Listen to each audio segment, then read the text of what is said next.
So I just want to rundown on what I have done to the bike in the past few months that I've owned it. So I bought this bike secondhand, and the previous owner had put certain parts on the bike that I didn't really like, and certain parts were started to corrode because I didn't really think he took that good care of the bike in general. So he had put this interesting looking rear backrest which I had moved, which started rusting, so it was horrible.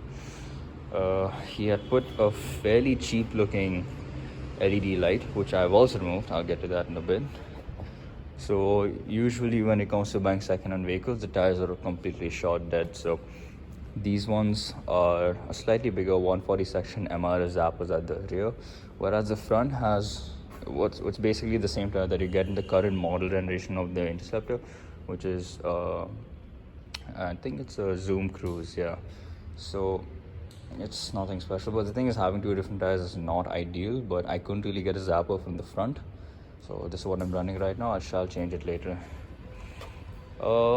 When it comes to cosmetic designs, I would say that I've changed with my friend Hussein is that the black panel at the rear and the black panel at the front, the two fenders, I removed the mud guards because I clean my bike like 3-4 days, so it's usually fairly clean, hopefully.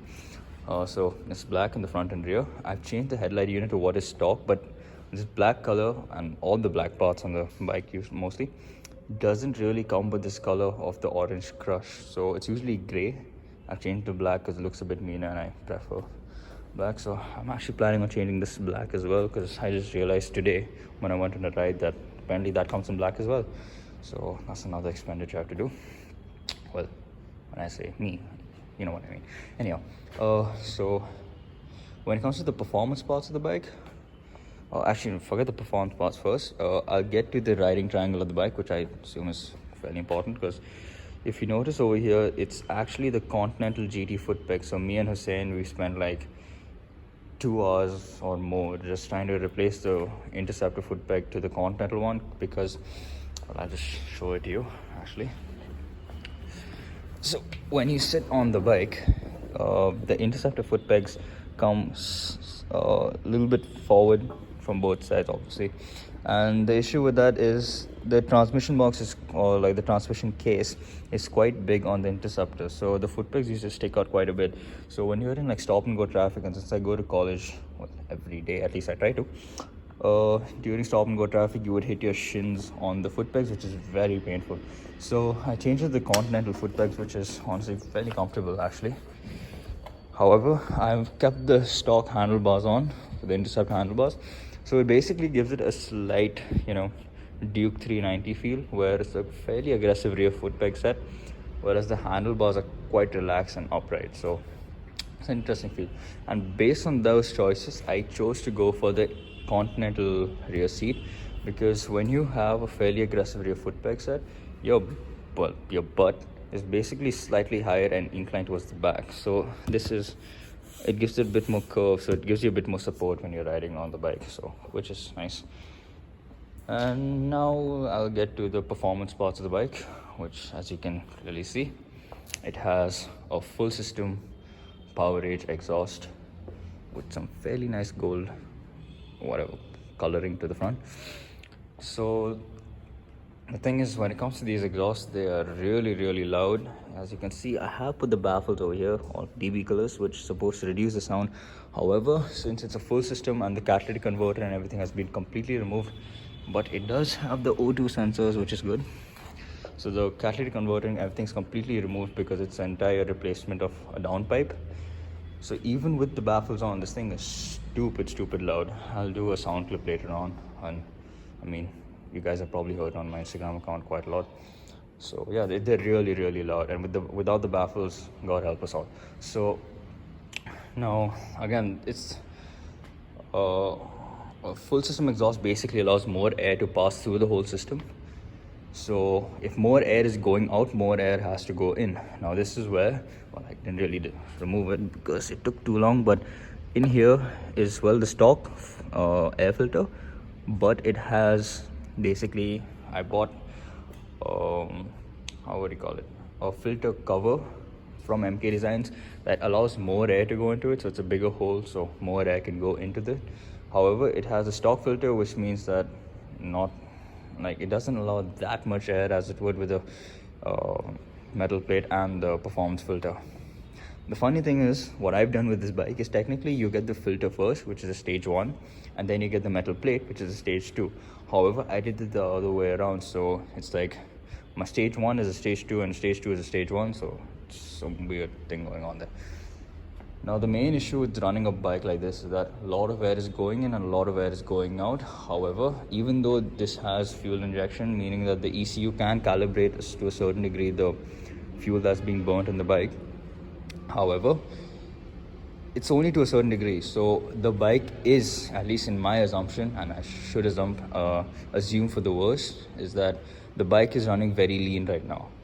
And when it comes to bikes, at least what I've read, is that a bike running lean is far worse than a bike running rich, because the engine gets really hot and that can change that can basically seize the engine at a certain point. So I can't run my bike, sadly, for this coming week, maybe, because I'm stupid.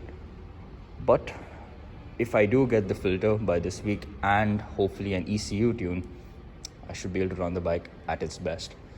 Now, when it comes to the ECU tuning, I have two options, which is a flash and the other one is a piggyback addition to the ECU. Now, the flash is basically, well, as the name suggests, you take the stock ECU, which is in like under the seat, you give it to a team or a company, i.e. Powertronics for me. They will flash the entire system, meaning that they'll erase all the files or the coding that they've done for the fueling system for the bike, and they change it to what they would consider optimum for the bike to run with all the performance parts. Now, the thing is, they don't do flashes anymore because that it's a high risk situation where it completely destroys your warranty. So if you go to a Royal Enfield showroom with a flash ECU, they're basically saying we won't work on your bike under the warranty because you basically screwed it up yourself. Now, even though my bike is not under warranty, just to make it less complicated, if I do want to take it to the Royal Enfield showroom, or the service center, which I will have to do at a certain point, obviously, is getting a piggyback ECU. Piggyback, as the name suggests, is attached to the ECU, where the ECU gives its own basic information to the engine. However, the piggyback ECU not blocks it, but it converts the message to a more ideal performance rating for how the bike has been tuned.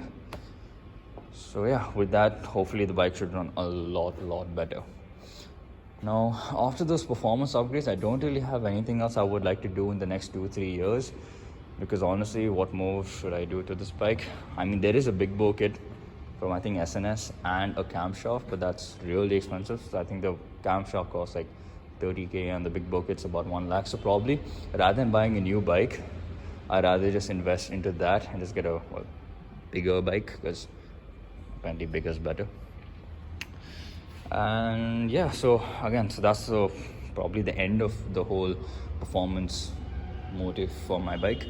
Now, when it comes to purely cosmetic sides, or what additional cosmetics I would like to do with the bike, is one, the fuel tank change, because obviously the previous owner was an office going guy, so he wore a belt. So if you look away, there's scratches on the end of the fuel tank because his fat stomach must be rubbing all over it, which is annoying.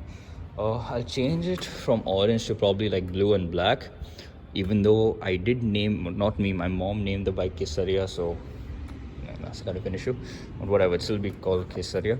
And I'll debadge the bike because from the sides it looks nice, but I'm 19 and I don't want to look like a 45-year-old grandpa. I'm not saying 45-year-old grandpas are there, but still. So I'll change that. Another thing is that the handlebars, they are fairly comfortable. However, I want a slightly more aggressive position, like Brat style. So either a Brat style or a drag bar, which will be a lot flatter and would give me I would assume, better control of the bike. Yeah, that's another thing. So this all will be changed to another color, so it's like blue with like pinstriping on the sides. A few other additions I would like to do, as you guys know, is that Royal Enfield has released the Super Meteor and the new addition to the Interceptor and the Continental lineup. with the black alloy wheels and the full blacked out engine. Now I obviously won't be going for any blacked out trim for the pipes, because if those get scratched up, it's just going to ruin the whole look of the bike. However, the casing of the transmission here is black, which will look amazing. I'll leave this gray and I will get this black as well, even for the other side, so that should look a lot nicer. So if I were to say what my main inspiration for this bike would be a Triumph Tucson 900, the older model, not the R1200, which is the current one, and a somewhat of a speed twin type, which is honestly a very, very amazing bike, and this somewhat sounds like it. Yeah, so I think I'll do what do you call that, a sound test or whatever. Neutral.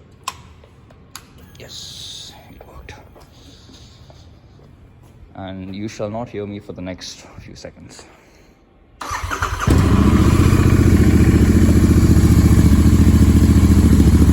the way, this still has the baffles on.